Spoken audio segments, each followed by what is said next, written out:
जिलाधिकारी शैलेंद्र कुमार सिंह ने आज सदर तहसील से निर्वाचक नामावली में शामिल मतदाताओं के स्वैच्छिक आधार नंबर एकत्रीकरण कार्यक्रम का शुभारंभ दीप प्रज्वलित कर किया। इस अवसर पर जिलाधिकारी ने विधानसभा सामान्य निर्वाचन 2022 में अपने दायित्वों का कुशलता पूर्वक निर्वहन करने वाले कर्मियों को जिलाधिकारी ने प्रशस्ति पत्र देकर सम्मानित किया तथा BLO को जिलाधिकारी द्वारा फॉर्म 6 भी वितरित किए गए। इस अवसर पर जिलाधिकारी ने बताया कि आधार संख्या प्राप्त करने का उद्देश्य मतदाता सूची में उनकी प्रविष्टियों का प्रमाणीकरण और भविष्य में उन्हें बेहतर चुनावी सेवाएं प्रदान करना है। यदि किसी मतदाता के पास आधार नंबर नहीं है और वे आधार नंबर प्रस्तुत करने में सक्षम नहीं है तो उसे फॉर्म 6B में उल्लिखित 11 प्रकार के दस्तावेजों में से किसी एक की प्रति संलग्न करने को कहा जाएगा। जिलाधिकारी ने राजनीतिक दलों के पदाधिकारियों से यह आह्वान किया कि इस महत्वपूर्ण कार्य में अपना सहयोग प्रदान करें। उन्होंने बताया कि निर्वाचक नामावली को आधार से लिंक करना स्वैच्छिक है। गलत मतदाता सूची डेमोक्रेसी के लिए धब्बा है।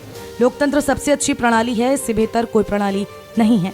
जो आयोग के नियम है उसका पालन सुनिश्चित करें।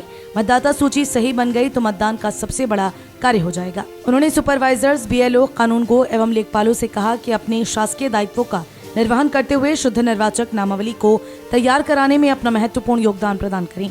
जिलाधिकारी ने बताया कि आयोग के प्रयासों से 100% फोटो युक्त मतदाता सूची बनी है तो आधार युक्त निर्वाचक नामावली भी बन जाएगी। आयोग ने आधार को महत्वपूर्ण अभिलेख माना। आधार की गोपनीयता को पूरी तरह से बनाए रखा जाएगा। आधार फीडिंग से मतदाता सूची में डुप्लीकेसी खत्म होगी और शुद्ध मतदाता सूची बन सकेगी। इस कार्य को पूरी सतर्कता एवं जागरूकता के साथ करें। BLO एवं सुपरवाइजर स्तर पर नियमित समीक्षा प्रतिदिन हो। उन्होंने कहा कि इससे हम पवित्र लोकतंत्र का सपना साकार कर सकेंगे। जिलाधिकारी ने आशा व्यक्त करते हुए कहा कि अच्छे ढंग से एवं पूरी गंभीरता से इस कार्य को करें ताकि ठीक प्रकार से चुनावी प्रक्रिया को संपन्न कराया जा सके।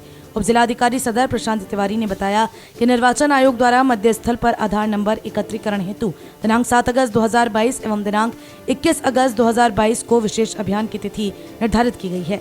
उन्होंने बताया कि बूथ लेवल अधिकारी द्वारा दिनांक 1 अगस्त 2022 से 31 अगस्त 2022 तक फॉर्म 6B की हार्ड कॉपी में मतदाताओं से स्वेच्छा से आधार संख्या के संग्रह के लिए घर घर भ्रमण संबंधित बूथ लेवल अधिकारी द्वारा किया जाएगा। प्राप्त सभी ऑफलाइन फॉर्म 6B को BLO द्वारा गरुड़ा ऐप का उपयोग करके या ERO द्वारा ERO नेट का उपयोग करके फॉर्म प्राप्त होने के 7 दिनों के अंदर डिजिटाइज किया जाएगा।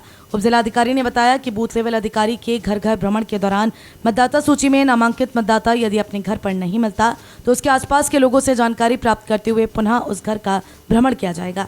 आशा यह है कि संबंधित बूथ लेवल अधिकारी द्वारा भाग संख्या में पंजीकृत समस्त मतदाताओं से स्वैच्छिक रूप से आधार नंबर प्राप्त किए जाने का प्रयास किया जाएगा।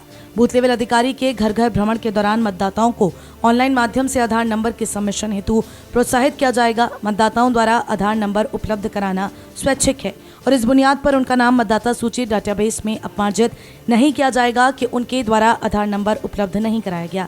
किसी भी परिस्थिति में प्राप्त आधार नंबर को सार्वजनिक नहीं किया जाएगा। उन्होंने बताया कि दिनांक 1 अगस्त 2022 से प्रयुक्त होने वाले संशोधित फॉर्म 6, 7, 8 एवं आधार एकत्रित किए जाने का फॉर्म 6 भी प्रयुक्त किया जाएगा। किसी भी दशा में दिनांक 1 अगस्त 2022 से पुराना फॉर्म 6, 7, 8 प्रयुक्त नहीं किया जाएगा।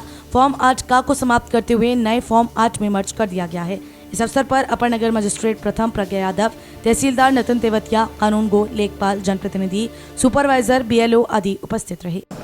देखिए, आज जो मतदाता सूची हमारी भारत निर्वाचन आयोग की है उसको आज से आधार कलेक्शन शुरू कर रहे हैं, जिसमें आधार फीडिंग भी होगी। इस आधार की फीडिंग करने से जो सबसे बड़ी सहूलियत होगी मतदाताओं को कि जो तमाम बार फेक वोटिंग की आरोप लगते हैं या वोटर लिस्ट के पवित्रता को लेकर के आरोप लगते हैं, उसमें तमाम तरह की गलतियां होती हैं, कई बार डुप्लीकेसी होती है वोटर्स के नामों की। तो ये सब समस्याओं का से छुटकारा मिल जाएगा और वोटर लिस्ट और हमारी पारदर्शी और पवित्र बनेगी। ये निसंदेह आयोग द्वारा उठाया गया एक बहुत ही महत्वपूर्ण कदम है। यद्यपि अभी ये कंपलसरी नहीं है, ऑप्शनल है और इसके आधार पर किसी का नाम वोटर लिस्ट से निकाला नहीं जाएगा।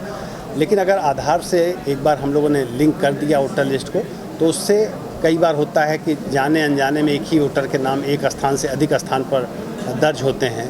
कई बार वोटर को एक स्थान से दूसरे स्थान पर शिफ्ट होना होता है, उसमें उसको दिक्कतें आती हैं।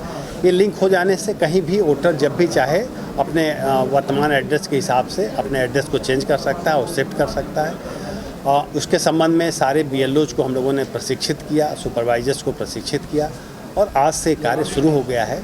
हम लोगों का टारगेट है कि कम से कम समय में हम लोग 100% अपने वोटर्स का आधार कलेक्ट करके उसकी फीडिंग कर दें।